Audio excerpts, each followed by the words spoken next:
네, 안녕하세요. 미래탐구 영어 강사 이혜빈이라고 합니다. 반갑습니다. 네. 일단 윈터스쿨 설명회 일단 오셔가지고, 일단 저는 영어 강사니까 영어에 대해서 설명을 드릴 건데, 일단 영어 수능에서는 절대평가인 거 알고 계시죠? 근데 내신은 똑같이 상대평가고, 이수도 다른 과목이랑 비슷하기 때문에, 내신에서는 조금 발목을 잡을 수가 있는 과목이에요. 그렇기 때문에 영어를 이제 어떻게 대비해야 될지 이런 것들을 제가 말씀드리도록 하겠습니다. 자, 먼저 이제 고등영어 특징에 대해서 말씀을 드릴 건데 아마 대부분 알고 계실 내용일 수도 있는데 그래도 한번 제가 조금 짚고 가야 어떤 방향을 잡을지 아실 수 있을 거니까 설명을 드리도록 할게요. 일단 시험 범위가 이게 보통 고등학교에서 나오는 시험 범위인데 교과서 두 과의 모의고사가 지문이 20지문에서 많으면 60지문 정도, 학교에 따라 조금 차이가 있는데 이 정도예요. 그리고 학교에 따라서 단어책 들어가는 학교도 있고 부교재 들어가는 학교도 있고 외부 지문이 등장하는 학교도 있는데 이게 조금 안 와닿으실 수는 있는데 중학교 시험 범위에 비교해서 대략적으로 4배 정도라고 보시면 되거든요. 이 4배가 어떻게 나온 거냐면 중학교 평균적으로 보는 시험 범위, 교과서 두 과의 프린트, 그리고 고등학교 시험 범위 맞는 학교 말고 일반적으로 평이한 학교의 모의고사 지문이랑 교과서 이렇게 봤을 때 제가 그 단어 수를 다 체크를 해봤어요. 그랬더니 중학교 시험 범위는 한 1200단어 정도, 이 정도가 시험 범위라면 고등학교 시험 범위는 4500에서 5000단어 정도거든요. 일반 고등학교가. 그래서 이게 물리적으로 딱 4배 정도 차이 나는데 아무래도 고등학교 시험이면 어휘도 조금 더 어렵고 문장도 길기 때문에 체감 시험 범위는 최소 5배 이상이라고 생각하시면 돼요. 아마 저도 학생들한테 한번 물어봤을 때 항상 어느 정도 많은 것 같아라고 하면은 5배 미만으로 나온 적은 없었어요, 대답이. 네. 일단 이게 가장 큰 특징 중에 하나고, 그다음 두 번째로는 어법의 시험 범위가 없어요. 영어 어법이라는 게 중요하다는 걸 아마 다들 알고 계실 텐데, 일단 중학교 때는 두 과의 교과서 두 과가 시험 범위면은 그 교과서에서 설명해주는 어법 문제만 나와요. 그래서 시험 대비한다 이러면 학원에서 나눠주는 자료든 아니면은 서점에 가서 받아오는 자료든 거기에 보면은 똑같은 문법 관련된 문제만 주구장창 풀게 되어 있어요. 그러면은 맞추기가 당연히 쉽겠죠. 그 문법만 나오니까. 근데 고등학교는 첫 시험부터 이제 4월 말 5월 초에 첫 시험을 볼 텐데 첫 시험부터 시험 범위가 정해져 있지 않고 중학교 때 배운 모든 어법 문제가 다 등장한다고 보시면 돼요. 그리고 이제 킬러 문항은 제가 어휘 말씀드리는 건데 이제 학교 시험 문제 중에서 학교마다 다르겠지만 어휘에서 변별력을 두는 학교는 그 변별력을 두는 어휘가 고등학교 2학년 수준 혹은 그 이상이라고 보시면 됩니다. 그리고 고난이도 유형의 이런 문제를 조금 소개시켜 드리려고 하는데 제가 이렇게 가져온 자료들은 전부 다 이 주변에 있는 학교들 기출문제인데 올해 기출문제예요. 그래서 문제 한번 보시면은 어법상 틀린 거를 2개를 골라라 이런 문제인데 이거는 중학교 때도 볼 수 있는 문제긴 한데 중학교 때는 조금 더 많이 나오는 유형은 이렇게 한 단어에 밑줄 쳐서 그거 틀렸는지 확인하는 게 더 많이 나와요. 근데 고등학교 이제 가면은 문장에 밑줄 쳐서 보는 게 문제가 더 많이 나오는데 아무래도 더 어려울 수밖에 없죠. 예를 들어 4번 문장 보면은 although, to attend 이런 것들 하나하나 다 맞는지 체크해야 되니까 조금 더 어렵죠. 그리고 중학교 때도 똑같은 유형이 나오지만 더 어려운 이유는 일단 아까 말씀드린 것처럼 첫 번째 시험 범위가 많아서 통암기를 하는 게 거의 불가능하다고 보시면 돼요. 그래서 학생들 지금 중학교 영어 시험 볼 때 암기해가지고 엄마 나 잘했어 이렇게 해오는 애도 약간 뒤통수를 때릴 수 있는 그런 환경이라고 보시면 되고, 그 다음 두 번째로는 변형을 시킵니다, 선생님들이. 그래서 지금 제가 이렇게 형광펜으로 칠해놓은 부분들이 전부 다 변형된 문제예요. 같은 말이지만 똑같은 말인데 다르게 표현해서 어법 문제가 나오다 보니까 아무래도 암기로 해결될 수 있는 부분은 아닌 거죠. 그 다음에 여기 보시면은 어법상 혹은 문맥상, 어법뿐만 아니라 문맥상 어색한 문장의 개수를 골라라고 하면서 지금 이거 문장 12개 개수거든요. 요거를 봐가지고 이제 개수 골라야 돼요, 심지어. 그래서 개수 고르라고 하면 이제 학생들이 막 좋아 죽어요. 막 선생님 막 욕할 정도로 막 되게 좋아 죽는데 그런 문제들이 있을 때 어법이랑 어휘를 틀린 걸 다 같이 골라야 되니까 아무래도 조금 어려워하죠. 네. 그 다음에 이제 세 번째가 서술형인데 서술형 같은 경우는 중학교에서 있는 학교도 있고 없는 학교가 대부분이겠지만 고등학교 올라가면 서술형은 거의 무조건 나온다고 보시면 돼요.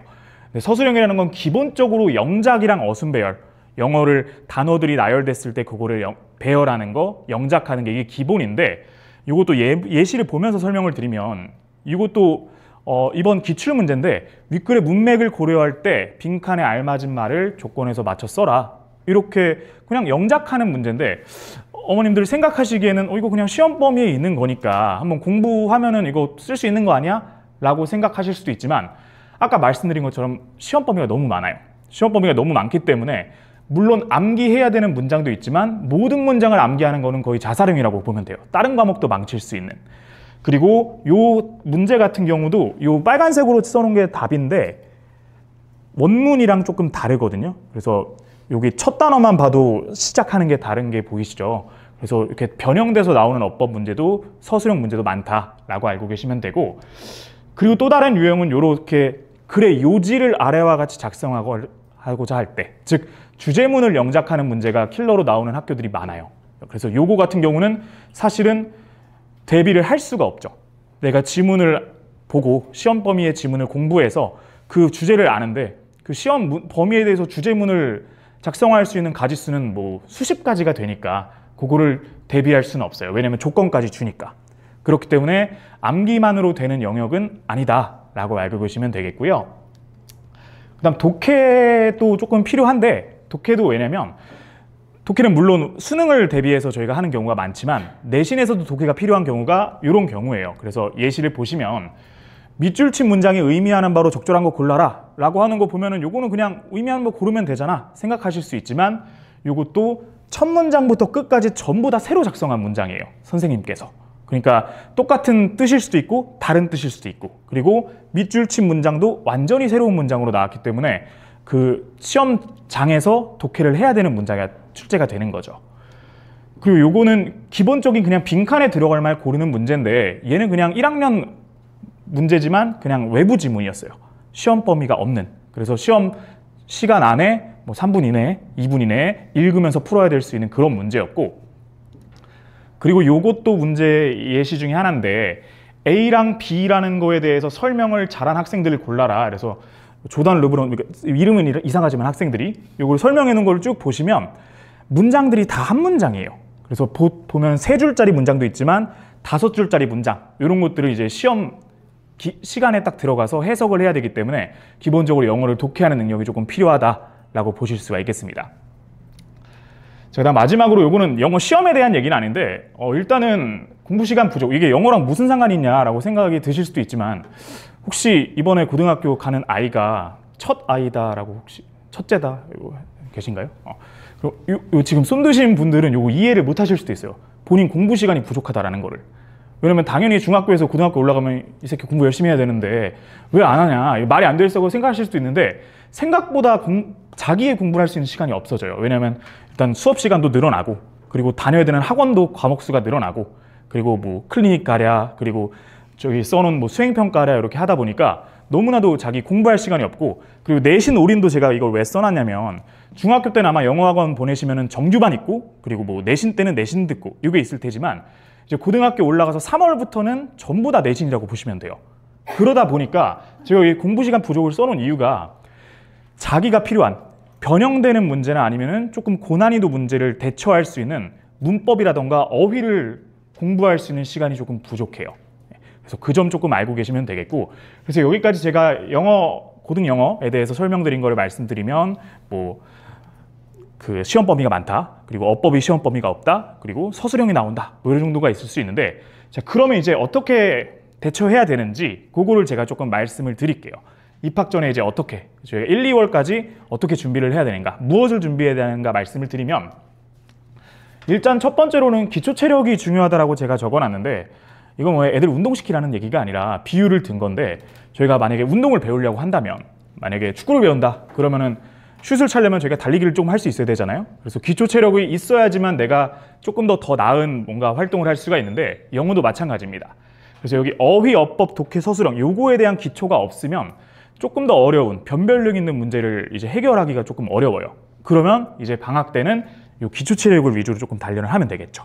그래서 요거 하나하나 상세히 설명을 드리면, 자, 어휘는 일단 첫 번째로 저 P 써놓은 거는 프로블럼 문제거든요. 저희가 당면한 문제. 자, 문제점이 뭐냐면 3월의 어휘력이 12월의 어휘력이에요. 제가 애들을 계속 10수년 가르치면서 느낀 건데, 특히 요즘에 이제 영어 절대평가 되고 나서 애들이 코로나 지나고 영어 조금 손 놓을 때쯤, 그때 애들 보면은 3월에 있는 어휘력이 12월 어휘력으로 가요. 이게 무슨 말이냐면 1, 2월 때 열심히 단어 외우고 했던 그 3월의 어휘력으로 12월까지 버티는 거예요. 왜냐면 자기가 다른 단어를 외울 시간이 없어요. 시험 범위 안에 있는 단어랑 유의어 이런 것들은 당연히 학습을 하겠지만 그 지문들은 똑같은 지문을 가지고 2달 동안 공부를 하는 거기 때문에 그 이외에 있는 단어들은 다 까먹는 거예요. 그래서 제가 농담식으로 얘기하는 게 너네 3월 달에 오면은 니네가 지금 영어 전성기다 라고 얘기를 해요. 그래서 그 실력이 왜냐면 끝까지 가니까. 그리고 제가 안 써놓은 부분은 여기 12월이라고 하는 게 사실 2학년 12월이에요. 1학년 3월 달에 해놓은 걸 2학년 12월까지. 왜냐면은 이제 1학년에서 2학년 올라가는 겨울방학에 영어를 하기도 하지만 보통 수학에 많이 몰리거든요. 그러다 보면은 영어 단어를 기를 시간이 없어서 지금 조금 영어 단어를 많이 신경을 써야 된다. 이렇게 알고 계시면 되겠고, 그리고 요거는 아까 말씀드린 것처럼 고2 수준의 어휘가 1등급을 가르는 문제에 나오기 때문에 그것도 조금 대비를 해야 된다. 이제 솔루션을 말씀을 드리면 당연히 이제 암기를 해야 되고요. 그리고 여기 밑에 있는 부분도 조금 중요한 부분인데 단어책뿐만 아니라 지문을 많이 접해보는 게 중요해요. 그러니까 어머님들, 아버님들도 다 공부해보셔서 아시겠지만 영단어책 외운다고 내 단어가 되는 게 아니잖아요. 그걸 이제 많이 풀어보면서 이 똑같은 단어 내가 많이 단어책에서 외운 거를 접해봐야지 내 단어가 되는 건데 시험 3월 달 들어가면은 내신 시험 범위에 있는 것만 공부하니까 모의고사를 풀 시간이 없어요. 그래서 제가 수업하는 학생들도 제가 물어봤어요. 실제로 그저께 수업에서 한번 물어봤는데 정말 잘하는 친구예요.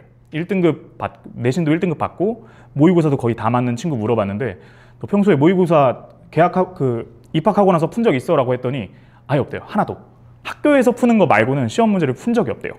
그러니까 그 학생도 그런데 조금 영어가 어려워하는 학생들도 마찬가지로 그렇게 접할 기회가 없으니까 1, 2월에 많은 문제를 풀어보는 것도 중요하다. 이렇게 알고 계시면 될 것 같고요. 자, 그리고 어법은 아까 말씀드린 것처럼 전 범위가 시험 범위예요. 그래서 중학교 때에 비해서 뭐 드라마틱하게 뭐 회개한 어법이 나온다든가 그렇진 않지만 전반적으로 다 이해해야 하는 게 중요하고 변형 가능성도 대비를 해야 된다. 그래서 전체 개념을 이해하고 정리하는 것이 필요하고요. 그리고 맨 밑에 보시면은 문제풀이뿐만 아니라 문장의 구조 이해가 필요하다라고 말씀을 드리는데 요거는 다음 장에서 설명을 드리면 서술형도 이제 문제가 암기만으로는 할 수 없어요. 물론 암기는 필요해요. 암기 예를 들어서 시험 범위에서 한 지문당 한 문장 혹은 두 문장은 제가 항상 찝어줘요. 그러면은 그걸 이제 공부하는 건 당연히 필요한데 근데 그 암기를 무작정 암기하는 거랑 아무 생각 없이 있는 그대로 암기하는 거랑 문장을 이해하고 암기하는 거랑은 차원이 다르기 때문에 암기하는 능력은 필요해요. 그래서 요거를 기르는 거. 이제 문장이 어떻게 쓰였는지 주어가 어디 있고 수식어구가 어떻게 수식되고 요거를 이해하는 게 필요하다라고 보시면 되겠고 그리고 독해 같은 경우도 외부 지문이 나오고 객관식 선지가 길다 보니까 이것도 마찬가지로 문장 구조 파악하는 거 너무 당연한 거고 그리고 유형별 문제 풀이하는 것도 필요합니다. 네. 그래서 이렇게 제가 솔루션을 드렸는데 다시 한번 정리해드리면 어법, 어휘, 서술형, 독해 이 네 가지를 조금 다 관리하고 공부하는 게 필요한데 그럼 이제 1, 2월에 윈터스쿨을 듣게 되면 저의 이제 커리큘럼에는 어떻게 그렇게 공부하는 거를 녹여냈는지 이거를 설명을 드리도록 할게요. 자, 먼저 어법 종합학습 여기 보이실지 모르겠는데 50%라고 써 있는데 일단 어법 개념이랑 실전 패턴 개념들은 한번 다 점검은 할 거예요. 중학교 때 배웠던 개념 거기서 심화되는 개념도 정리하고 그 개념마다 나올 수 있는 패턴을 제가 수업을 진행을 할 겁니다. 그리고 단계별 문제풀이 어려운 문제도 풀고 쉬운 문제도 풀어가면서 점검하고 그리고 매 과제랑 테스트는 지난주에 했던 것만 시험 보는 거는 의미가 없거든요. 왜냐하면 전체 시험 범위이기 때문에 그렇기 때문에 누적해서 시험을 진행을 하고 제가 만든 교재는 전부 다 실제 3개년 내신 출제 문제나 혹은 모의고사 문제에 있는 문장을 가지고 제가 교재를 작성을 했습니다. 그리고 예시를 잠깐만 보여드리면 이렇게 왼쪽에 있는 거는 얘는 패턴이에요. 그러니까 문제가 만약에 어떤 개념이 있으면 그 개념에 대해서 어떤 식으로 문제가 나온다 설명을 하고 그리고 단어에 밑줄 친 거랑 문장에서 틀린 거 고르는 거 이것도 차례대로 연습하도록 교재가 되어 있고요. 그리고 여기 보면 누적 프랙티스라고 되어 있는데 누적해서 당연히 연습을 하는 거 그리고 제가 교재 아이들 과제 내주면서 조금 더 유의하는 부분은 여기 안 보이시겠지만 읽어드리면 문장의 주성분과 보조성분을 표시해라. 즉 주어 동사랑 수식어구 묶어라. 이런 것까지 같이 확인하고 그리고 틀렸으면 X치고 이유까지 써라 라고 얘기를 하고 있거든요. 그래서 감으로 푸는 게 아니라 이 내용을 확실하게 이해하고 있는지를 과제로 점검을 하고 있습니다. 자, 그다음에 서술형 학습은 25%라고 적어놨는데 학교 어디를 지원하느냐에 따라서 조금 차이는 있을 수 있어요. 어떤 학교는 어떤 유형의 문제가 많이 나오고 어떤 학교는 뭐 영작이 많이 나오고 이런 유형이 있을 수 있는데 고등학교 내신에 나오는 모든 유형을 학습을 합니다. 그래서 보시면은 이것도 역시나 서술형에서 나올 수 있는 유형들 교재에 다 정리가 되어 있고 그리고 영작하는 것도 나오면서 그리고 여기 보시면 얘는 독해 교재인데 빈칸에 들어갈 말 골라라. 얘는 모의고사 문제지만 결국 학교 내신에서 나오는 거는 요 시험 문제에서 파생돼서 나오잖아요. 그 파생된 문제를 푸는 거를 항상 연습을 할 거예요. 그래서 여기 보시면 밑에 요약문을 조건에 맞춰서 쓰시오. 이런 식으로 파생된 문제를 통해서 내신에 조금 대비를 한다. 내신형 서술형에 대비를 시킬 거다 라고 알고 계시면 됩니다. 자, 마지막으로 어휘랑 독해인데 저희가 윈터스쿨 진행하면은 윈터스쿨에서 외우는 단어도 있지만 제 수업에서 제가 얘기하는 단어들도 있을 거예요. 조금 주의해야 할 유의어라던가 아니면 학교에서 고등 내신에 자주 등장하는 단어라던가 이런 것들을 제가 따로 퀴즈를 볼 거라서 어휘는 조금 확실하게 잡아둘 거고요. 그리고 두 번째 줄은 요건 독해 수업 문제인데 독해 수업할 때는 고등학교 1학년 고난도 모의고사랑 대부분은 고등학교 2학년 모의고사 수준의 그런 난이도 문제로 수업을 진행을 할 겁니다. 그리고 아까 말씀드린 것처럼 독해 문제에서 파생되는 그런 구문 해석하는 거 그리고 서술형 하는 거 이런 것까지 같이 연습을 시킬 계획입니다. 학생 관리는 누적으로 제가 퀴즈를 보다 보니까 뭐 지난주에 한 거, 지지난주에 한 거 어떤 부분이 조금 부족한지 제가 볼 수 있거든요. 그러면 그거를 이제 클리닉 때 부분적으로 개별적으로 조금 부족한 부분에 대해서 추가 문제를 주면서 이렇게 점검을 할 계획이고요. 그리고 단어는 당연히 완성. 단어가 안 되면은 사실은 영어 성적이 보장이 될 수 없기 때문에 요거는 제가 철저하게 관리할 생각입니다. 네. 그래서 제 발표가 도움이 되셨는지 모르겠는데 이번 겨울 영어 준비 잘 하셔서 1학기 때 좀 좋은 결과 있으시면 좋겠습니다. 네. 제 발표는 여기까지입니다. 감사합니다.